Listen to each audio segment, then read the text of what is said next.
minasyaitonirrajim. Bismillahirrahmanirrahim. Assalamualaikum warahmatullahi wabarakatuh. Apa kabar ibu-ibu dan bapak-bapak semua? Semoga kita hari ini dalam keadaan sehat walafiat bersama keluarga kita.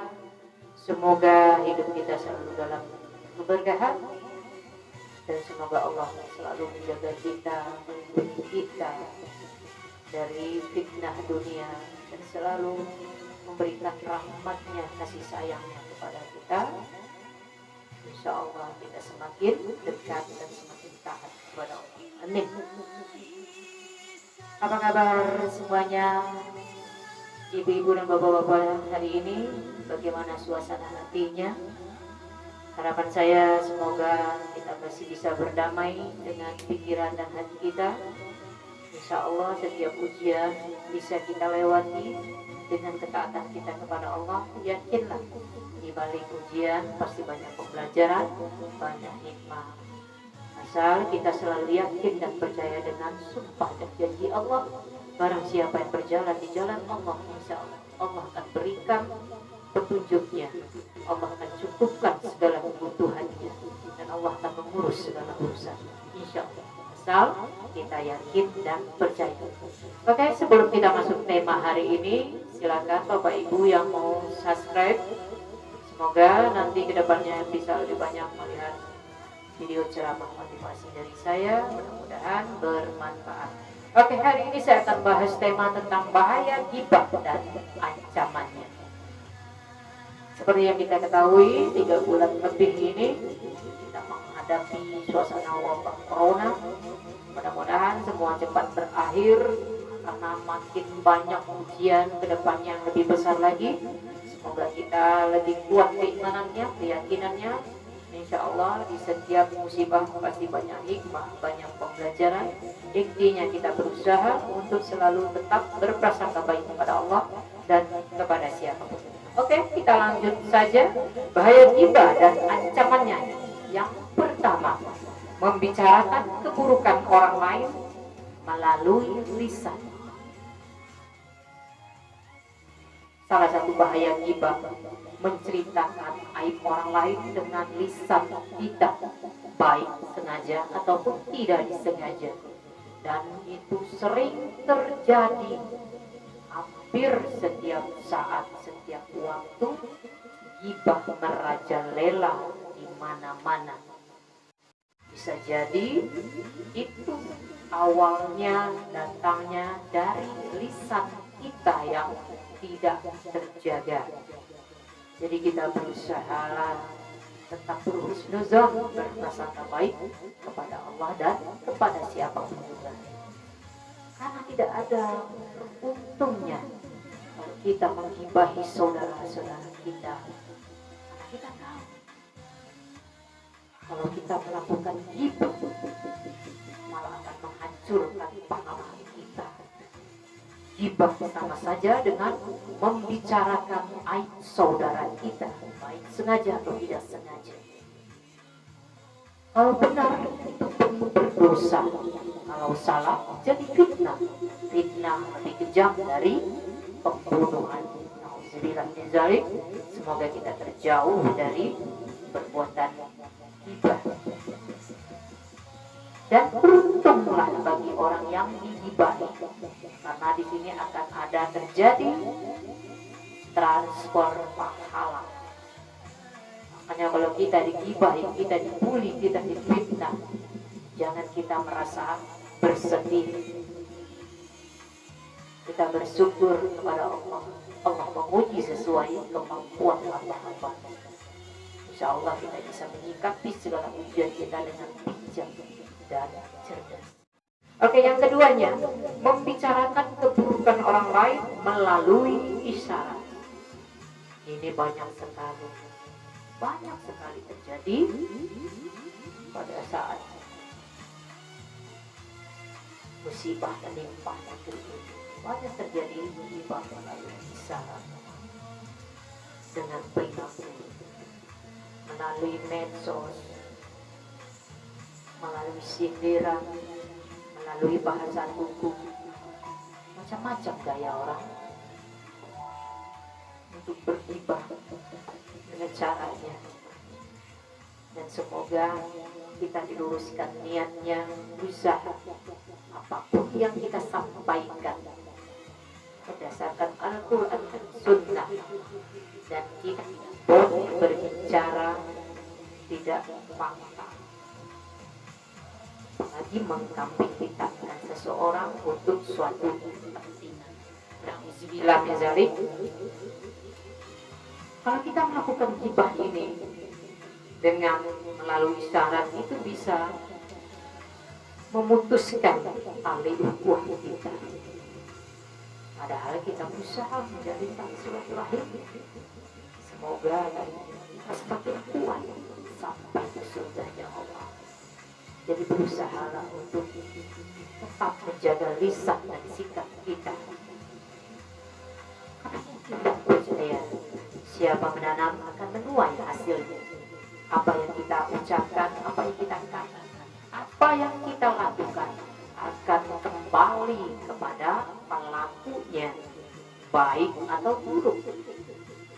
Jadi berusaha kita untuk tetap istiqomah di jalan Allah dengan berusaha menjaga lisan dan sikap kita. Yang ketiga, membicarakan keburukan orang lain melalui gerakan tubuh, mengolok-olok orang lain, menghina orang lain. Banyak sekarang terjadi hal seperti itu. Makanya untuk seorang pembicara pun luar biasa ujian.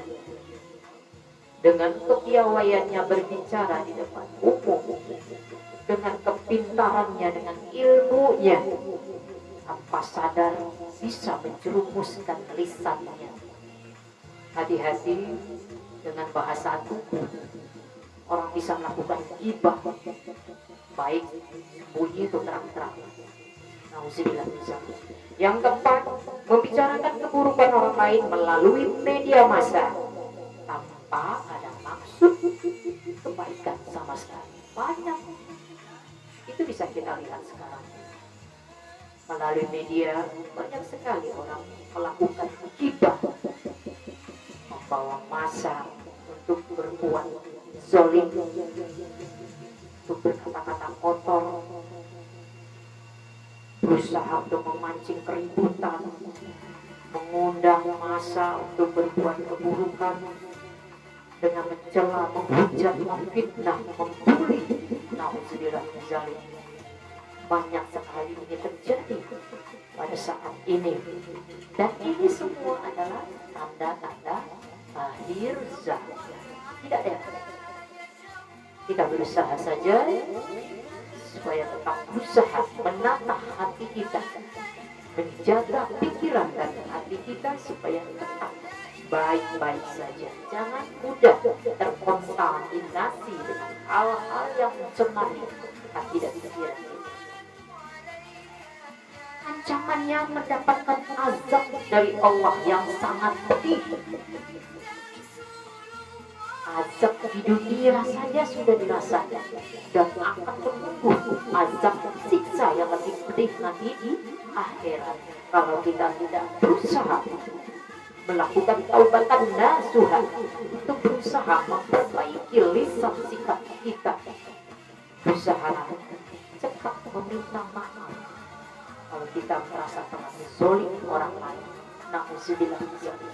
Ingatlah hidup ini tidak lama, sebentar. 62,5 tahun di dunia, hanya 1 jam setengah di akhirat. Masya Allah, luar biasa. Hati-hati dengan usia 62,5 tahun, 1 jam setengah nanti di akhiratnya. Kebayang kalau kita dalam siksaan. Nauzubillah min dzalik. Tidak ada waktu kesempatan walau hanya sedetik saja untuk kembali ke dunia. Seandainya kita ketahui orang yang sudah meninggal dunia, menjerit ingin kembali ke dunia untuk berusaha untuk memperbaiki diri, tapi semua tidak ada waktu, tidak ada kesempatan lagi. Saat Allah sudah ambil kita, terputuslah hubungan kita dengan dunia. Makanya berusahalah untuk banyak beramal soleh selagi usia masih ada, selagi masih banyak waktu dan kesempatan untuk beramal ibadah yang terbaik, usaha. Ujian yang terbesar saat ini yang harus kita jalani itu adalah memerangi hawa nafsu kita sendiri. Jadi berusaha kita untuk menjaga hati dan pikiran kita agar tetap baik-baik saja. Memang ini tidak mudah, sangat tidak mudah. Saya sendiri. Dan saya pun berbicara bukan karena merasa tahu atau so tahu, atau ingin menggurui atau mengajari siapapun, sudah tidak. Karena saya yakin dan percaya, bapak-bapak dan ibu-ibu semua sudah banyak ilmunya, sudah tahu ilmunya, sudah banyak belajar kemana-mana. Pasti setiap orang akan berbicara berdasarkan ilmu dan keyakinan. Saya menyampaikan yang harus saya sampaikan. Masalah hasil itu urusan Allah. Tugas kita menyampaikan dalam kebaikan. Dan cara orang menyikapi itu beda-beda. Kita tidak usah merasa kecil hati di saat orang tidak suka dengan apa yang kita sampaikan. Sudah hal biasa, pro kontra dalam kehidupan ini. Pasti ada yang senang dan tidak senang dengan kita. Tapi jangan jadikan hal itu sebagai memutuskan tali silaturahim kita, membuat kita jadi teman. Berusaha tetap baik-baik saja, walau orang tak menerima baik. Maksud dan niat baik kita tidak mengapa. Yang penting kita berusaha lakukan kebaikan niatnya untuk mengharap cinta dan ridho. Mungkin hanya itu yang bisa saya sampaikan. Mohon maaf sekali kalau banyak keterbatasan, banyak kekurangan, banyak kelemahan dari materi yang saya sampaikan.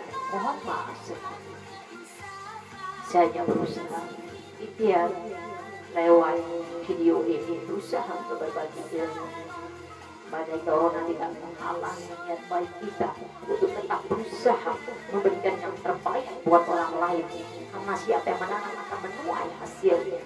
Pasti ada jalan kebaikan kalau kita punya niat baik. Insya Allah, yakin dan percaya. Niatkan yang baik, pikirkan yang baik, bicarakan yang baik, dan ajak orang ke jalan yang baik. Insya Allah, semua akan baik-baik saja. Sugestinya, saya sehat, saya kuat, dan saya harus tetap semangat berjalan di jalan Allah. Insya Allah. Mohon maaf sekali lagi. Terima kasih atas perhatian bapak-bapak ibu semua. Semoga apa yang saya sampaikan bisa diterima, bisa diamalkan. Kita bersama-sama untuk menjadi pribadi yang lebih baik lagi. Sekali lagi saya mohon maaf. Wabillahi taufiq wal hidayah. Wassalamualaikum warahmatullahi wabarakatuh. Salam sehat, dunia bahagia, akhirat surga.